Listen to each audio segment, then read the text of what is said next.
Welcome back to Horoscope TV.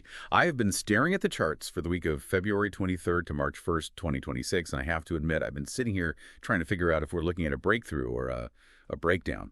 We are, as always, strictly looking at the stars, the planets, and the raw data to see what the universe is plotting. And today, we are zooming in with, well, laser precision on one sign. If you were born under the sign of the lion, if you are a Leo, this broadcast is entirely for you. It is a massive week for Leo, a truly massive week. I've been analyzing the transits, and breakthrough versus breakdown is actually a surprisingly accurate way to describe the geometry we're seeing in the sky. I mean, think about it. Leo is a fixed fire sign, ruled by the sun. They are just so used to being the center of gravity. But the sky this week, specifically this window in late February 2026, is not letting Leo sit comfortably on the throne. Not at all. It's poking the bear. Or the lion, in this case. Right, exactly. That's what I want to get into immediately. Usually when we look at a weekly forecast, it's a bit of a mix. Good days, bad days, some neutral days. But looking at this data, the energy feels incredibly concentrated. We aren't just seeing a random assortment of planetary movements. We are seeing a specific narrative arc play out. I've got my notes here, and I've circled the phrase balancing pride and partnership about 5 times. It feels like the universe is trying to teach a very, very specific lesson this week. It absolutely is. If we look at the weather report for the week, let's call it that, the dominant theme is friction. But it's a productive friction. That's the key. Astrologically, we're dealing with this tension between the first house of self, which is, where Leo lives psychologically. It's their home base, Yeah. and the sector of others. The charts are indicating that personal needs, which Leos are naturally very good at identifying and advocating for, they're going to slam headfirst into the needs of partners, colleagues, loved ones, everyone else, basically. So, okay, if you're a Leo listening to this and you have a my way or the highway attitude scheduled for this week, you might want to cancel that trip. You absolutely want to cancel that trip. And maybe reroute the GPS entirely. This is not a solo mission week. In fact, trying to go it alone is going to be the fastest way to hit a wall, a very hard wall. We have a lineup of major events, a first quarter moon, Mercury stationing retrograde in a very intense house, a volatile square between Mars and Uranus, and then a resolution with Mercury and Venus. It's a drama. It has a beginning, a climax, and a resolution. Okay, let's talk about that climax for a second before we break it down day by day. You mentioned Mars and Uranus. Now, I know Mars is the planet of war, of action, of ego, and Uranus is the planet of chaos, of sudden change. Having them square off sounds, well, it sounds loud. It is incredibly loud. It's like lighting a match in a room full of fireworks. It's that kind of energy. Mars represents our drive, our ego, our I want. It's pure assertion. Uranus represents sudden, electrical, unexpected change, the bolt from the blue. A square is a 90-degree angle, which in astrology is a hard aspect. It's tense. It requires action. So you have the I want slamming into the unexpected change. And for a fixed sign like Leo, who really values consistency and loyalty and, frankly, being in control, this energy can feel very, very destabilizing. And this is but you also highlighted a specific date in the pre-analysis notes, February 28th. You called it a perfect time. So it's not all doom and gloom. Not at all. That's the payoff. It's the whole point of the journey. If you can navigate the minefield of the midweek, specifically Thursday, the end of the week offers this moment of profound connection. The data suggests deep emotional clarity and, interestingly enough, a high probability of hearing from someone from your past, an old flame. Okay, that is the hook right there, the X factor. But we have to earn that ending, don't we? Let's start at the beginning. Section 1, the general forecast and the emotional landscape. We are starting the week on Monday, February 23rd, leading into Tuesday the 24th, with a first quarter moon. Walk me through the mechanics of this. Why does a first quarter moon matter so much to a Leo? So the first quarter moon is astronomically the moment when the moon looks like a perfect half circle in the sky. It is exactly halfway between the new moon, which was the seed planting, the intention setting, and the full moon, which is the harvest, the culmination. In astrology, this 90-degree angle between the sun and the moon creates what we call a crisis in action. A crisis in action. That sounds stressful, just the phrase itself. It can be, but it's not necessarily bad stress. It is tension. It's a prompt. For Leo, the sun is their ruling planet. It's their life force. So when the sun is being squared by the moon, the Leo feels it personally. It's like a little identity crisis. The sun is saying, I want to shine, I want to express myself, look at me. But the moon, which rules our emotional needs and our security, is putting up a roadblock. The moon is saying, wait, you can't just shine. You have to nurture. You have to consider other people's feelings. So Monday and Tuesday are They're basically a cosmic check-in. It's the universe pulling you over and asking, how badly do you want this, regarding whatever goals the Leo has set. Exactly. And because of the specific houses involved in this 2026 chart, the challenge is coming from other people. It's external. The core tension is finding a balance between the Leo's own needs, what their sun wants, and the needs of others, what the moon is demanding. The implication here is that the tone for the entire week is being set on these 2 days, and that tone is one of negotiation, partnership. If a Leo walks into a meeting on Tuesday and tries to steamroll everyone with their charisma, their sheer force of will, it will backfire spectacularly. They will hit resistance. That is such a critical distinction because usually Leo charisma is a superpower. It's their go-to tool. You're saying that this week, that superpower might actually be their kryptonite if they aren't careful. Precisely. That is the perfect way to put it. The superpower this week is listening, not broadcasting. It's about receiving, not just transmitting. Okay, so we navigate the moon on Monday and Tuesday. We try to listen. Then we get to Wednesday, February 26th. And this is the big headline that everyone talks about, the one that gets all the memes. Mercury turns retrograde.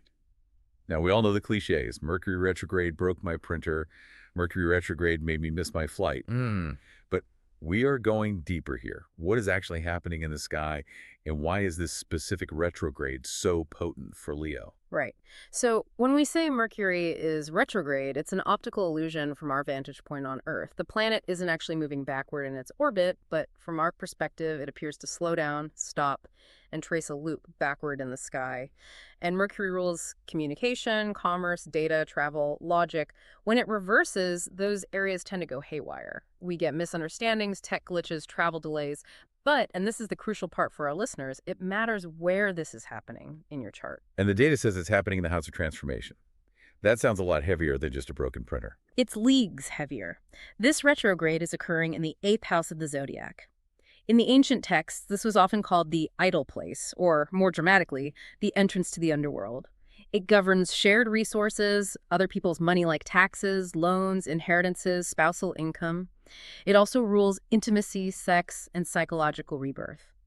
It's the house of Scorpio energy. Deep, transformative, sometimes hidden things. Whoa.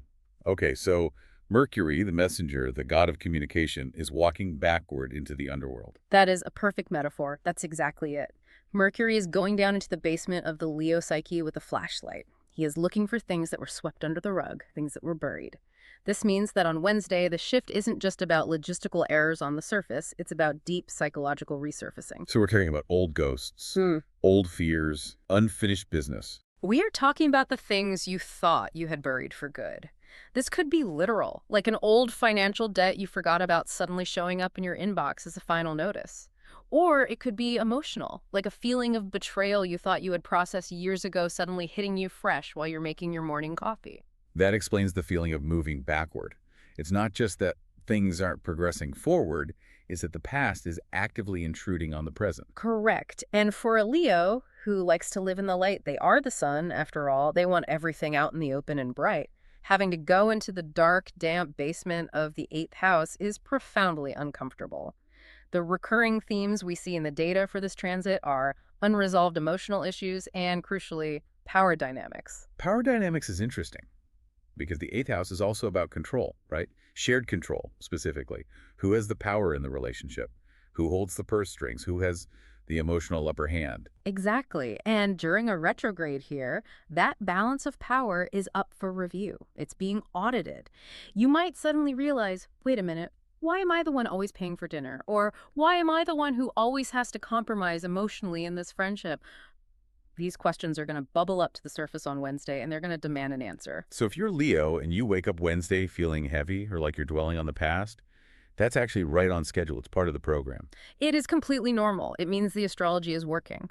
And the advice is not to fight it. Don't try to force forward momentum on Wednesday.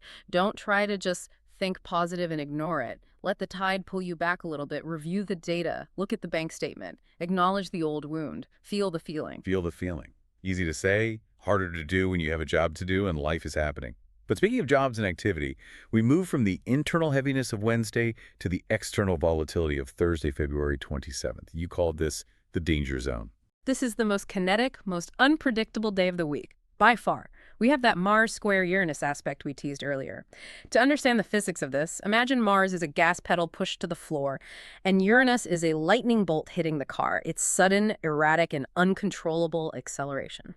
And Mars is in a fixed sign, too, in this particular chart. In this chart, yes. It's in a position where it's very stubborn, so you have immense pressure building up with no release valve, just stubborn, fixed energy. And then Uranus comes along and blows the lid off. For Leo, this is happening in angular houses, meaning it affects their public standing, their career, and their primary partnerships. The vibe is sudden disagreement. Out of the blue conflict. Can you give us a scenario? What does this look like in real life for Leo on Thursday? Sure. Let's say you're at work. You've been working on a project for months. You're proud of it. On Thursday, out of nowhere, your boss or a major client changes the entire scope of the project. Or maybe they criticize your work in a way that feels completely unfair and shocking. The Uranus energy makes it unexpected. You didn't see it coming. The Mars energy makes you want to fight back immediately. And the Leo instinct is to roar. If you attack a lion, they don't retreat. They lunge. That's their nature. Exactly. And that is the trap. That is the absolute trap of this transit. The warning for Thursday is, do not let your pride get in the way of peace. If you react with that raw Mars aggression, that Leo roar, you will cause damage that you cannot easily fix, because Uranus brings irreversible change. If you quit your job in a rage on Thursday, you are not getting it back on Monday. If you have a massive fight with your partner, those words can't be unsaid. That is a chilling thought. So the strategy isn't to fight back, it's containment. Radical containment. Be the eye of the storm. When the chaos swirls around you, when the sudden news drops from your boss, when your partner picks a fight over absolutely nothing, do not engage. Breathe. Count to 10. Count to 100 if you have to. Walk away. Do not let your pride get in the way of peace. I feel like that needs to be tattooed on the forehead of every Leo for this specific Thursday. It is the only way to get to Friday intact. Seriously. Because Friday, February 28th, provides the resolution we are all going to be desperate for by then. We have Mercury meeting Venus. Ah, the great benefic. Venus is the planet of love, harmony, beauty, money. And Mercury is communication. So they are holding hands. They are conjoined. They're sitting in the same chair, having a heartfelt conversation. This aspect is beautiful. It creates a softness, a grace. After the jagged, electric, frankly anxious energy of Thursday, Friday brings this wave of understanding. It gives you the ability to talk through deep issues with kindness and compassion. So if you manage to bite your tongue on Thursday and not quit your job, Friday is the day you can actually go to your boss and explain why you were upset, and they'll actually hear you. Yes. The channel is open for that kind of discussion. The reception is clear. It's a moment of grace. The outcome we see in the data is finding a new way to share your heart, to communicate your truth. And because remember, Mercury is still retrograde in that deep psychological 8th house. So when it meets Venus there, it's not just let's talk about the weather. It's let's talk about our souls. It's profound. That is a roller coaster of a week. I mean, truly. Monday, Tuesday, a struggle for balance. Wednesday, this deep dive into the past. Thursday, a huge explosion risk. And then Friday, healing. Let's pivot to applying this map to specific areas of life. Let's start with the big one for Leos, love and romance. This is a huge week for the Leo heart. Absolutely huge. The forecast mentions deep reflection and rethinking commitments. Is this a breakup week? Should Leos be worried? It can be, but I would say it's more about a shakeup than a guaranteed breakup. The retrograde in the 8th house of intimacy is forcing Leos to look at the contract of their relationships. Not the paper contract, the marriage license, but the energetic contract. The unspoken rules. It's prompting questions like, what am I giving here? What am I getting back? Is this truly intimate?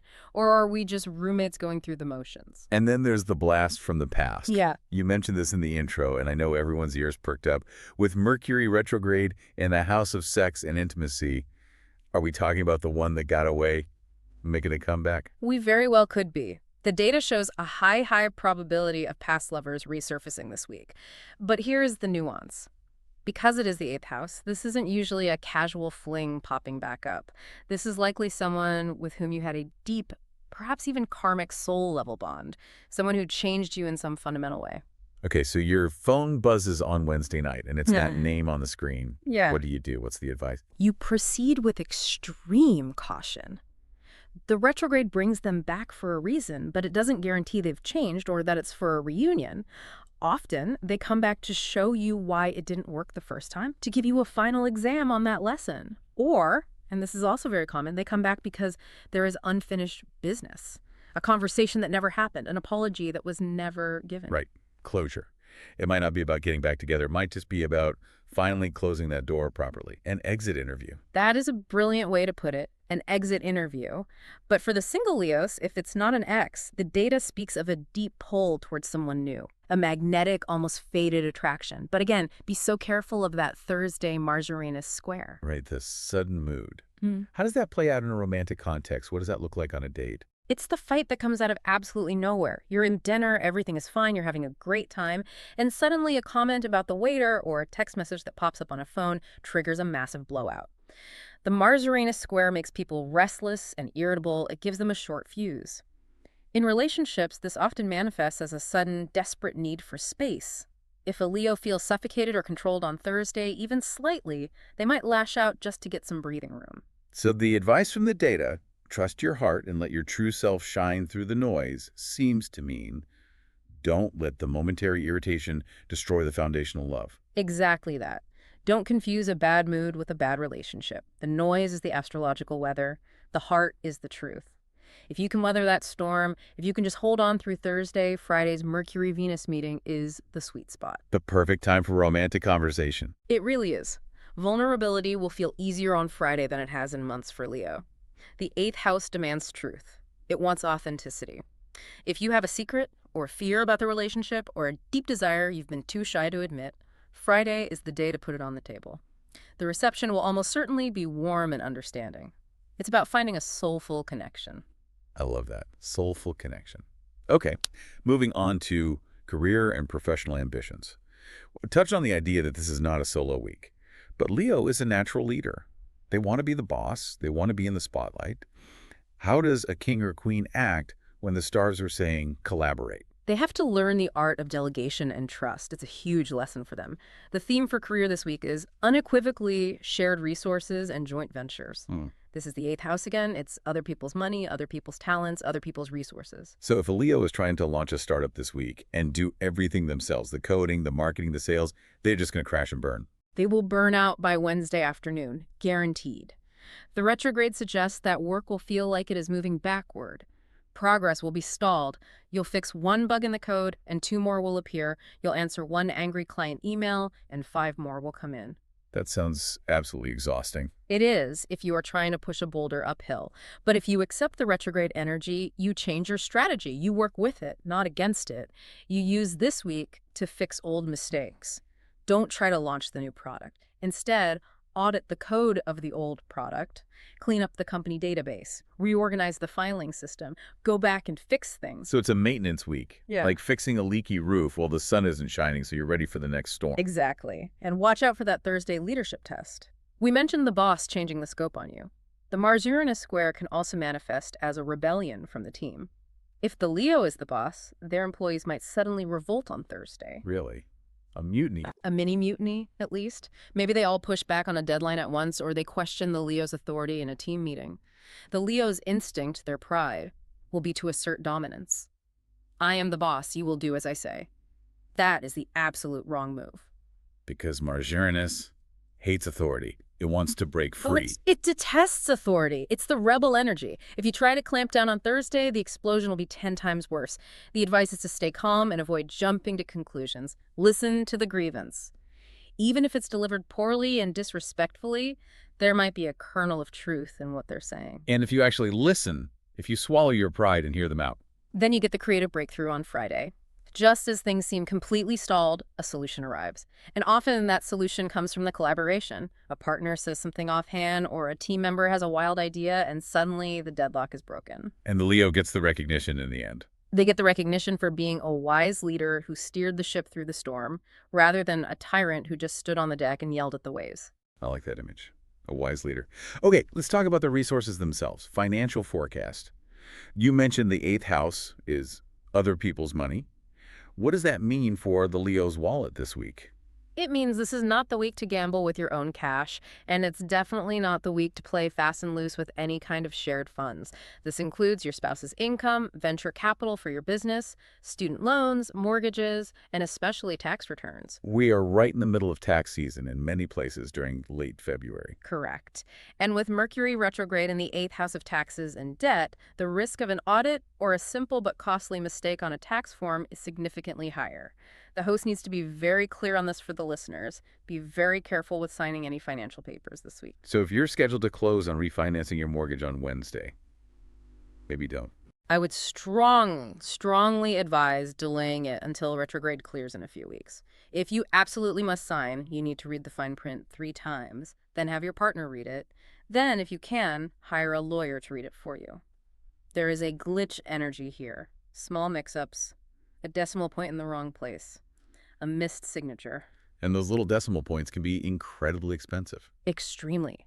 And then we have the unexpected volatility of Thursday, that Mars square Uranus.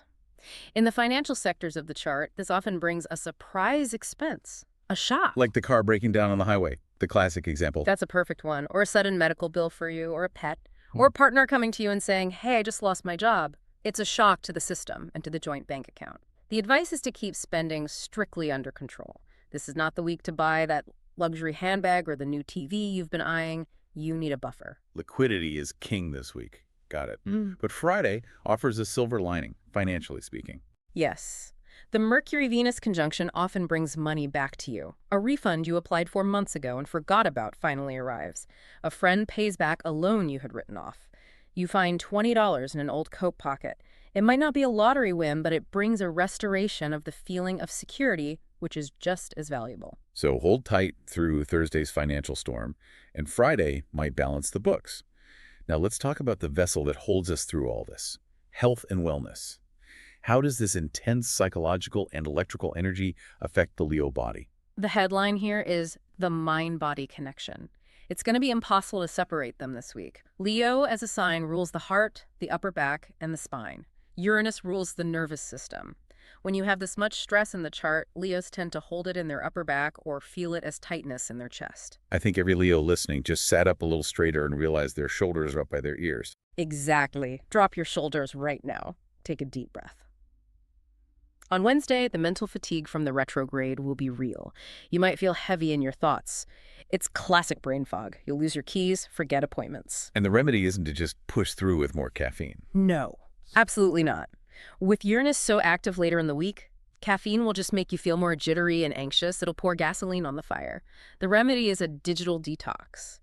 The 8th house transit is about intense, sometimes obsessive focus. You need to break that focus. Go into nature, look at a tree, stare at the sky, stop looking at screens. And then on Thursday, when the Mars-Uranus energy hits, that's the restlessness the data mentions. Yes. That's the leg bouncing under the table, the feeling of wanting to crawl out of your own skin. It's adrenaline with nowhere to go. If you don't burn it off, it turns into anxiety or irritability. The suggestion is fun exercise. Fun exercise. So not a grueling CrossFit session where you punish yourself? Not necessarily punishment, no.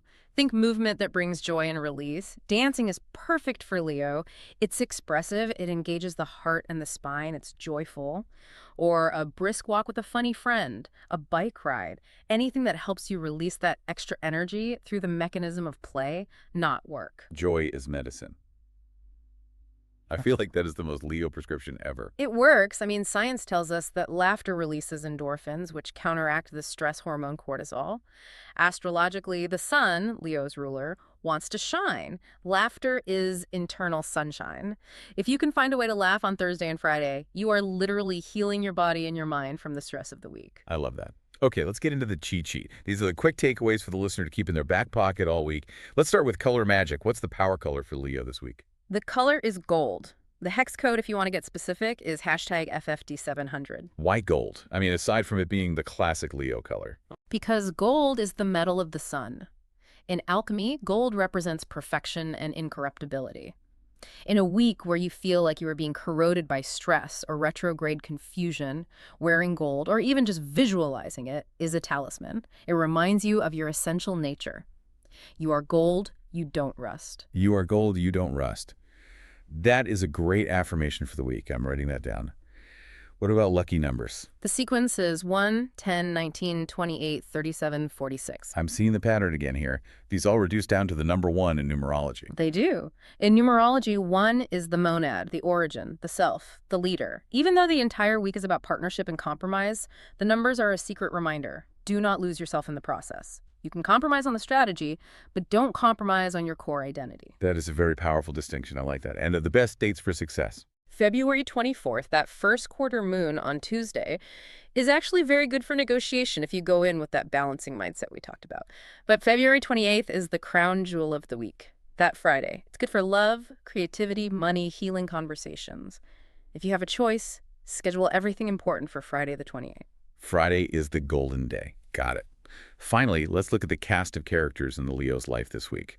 Relationship compatibilities. Who is the ally? Who is going to help a Leo get through this? The best match is Sagittarius. The Archer, a fellow fire sign. Why them specifically? Sagittarius is ruled by Jupiter, the planet of expansion, optimism, and good fortune. When Leo gets stuck in that moody, dark, psychological basement of the 8th house retrograde, Sagittarius is the one standing at the top of the stairs yelling, "Hey, come on up here. The sun is shining. Let's go do something fun." They break the mood. They won't let you wallow. They provide perspective, they bring adventure and humor. And crucially, on Thursday, when that Mars-Uranus square makes everyone tense and argumentative, Sagittarius generally just rolls with the punches. They won't take the Leo's bad mood personally. They'll probably just make a joke about it and diffuse the whole situation. We all need a SAG friend this week, Leo or not, and the worst match. Who do we need to maybe give a little space to? Scorpio. Oh, boy. The sign that literally rules the 8th house where all this trouble is happening in the first place. Exactly. It is an intensity overload. It's like putting two magnets together the wrong way. Scorpio is naturally at home in the deep, dark, complex emotional waters. That's their swimming pool. Leo is currently drowning in them. You put them together this week, it's just too much intensity, too much depth, too much drama. And they are both fixed signs. Stubborn. Right, which means when the conflict inevitably happens on Thursday, neither one will budge an inch. It becomes a silent Cold War. It becomes a power struggle. Scorpio will go cold and secretive. Leo will get loud and dramatic. It's a communication breakdown just waiting to happen. So if you are a Leo married to a Scorpio, or you work closely with one, what's the plan? Give each other a wide berth, like a really wide berth. Respect their need for privacy and quiet, and ask them to respect your need for, well, sanity and some light. Avoid forced deep talks until the energy stabilizes over the weekend. Don't poke the Scorpio this week. Sage advice.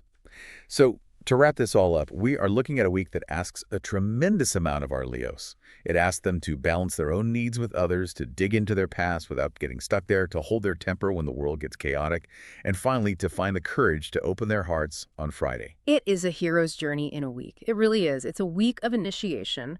You start as the apprentice on Monday, you face the trial in the middle of the week, and if you navigate it well, you emerge on Friday as the master of your own domain. And you mentioned a question earlier, a provocative thought that I think is the perfect way to leave our listeners to mull over. Yes. Since Mercury retrograde is forcing you to look backward at old ghosts, old financial matters, old loves, old versions of yourself, the question to sit with this week is this: what specific ghost from the past are you finally ready to make peace with so that you can actually move forward? So it's not just who is coming back, but who are you finally done being haunted by? Exactly. Make peace with the ghost and you reclaim your power from the past. That's the real 8th house magic. That is beautiful and incredibly powerful. Thank you so much for this analysis. It really feels like we have a roadmap now, not just a warning. It was my pleasure. The stars are a guide, not a jailer. Use the map. And thank you to you, our listener, for tuning into this episode of Horoscope TV. We hope this analysis helps you navigate the powerful energies of late February. If you enjoyed this forecast, please hit that subscribe button so you get notified the moment the next episode is available. You won't want to miss what March has in store. Until next time, keep looking up.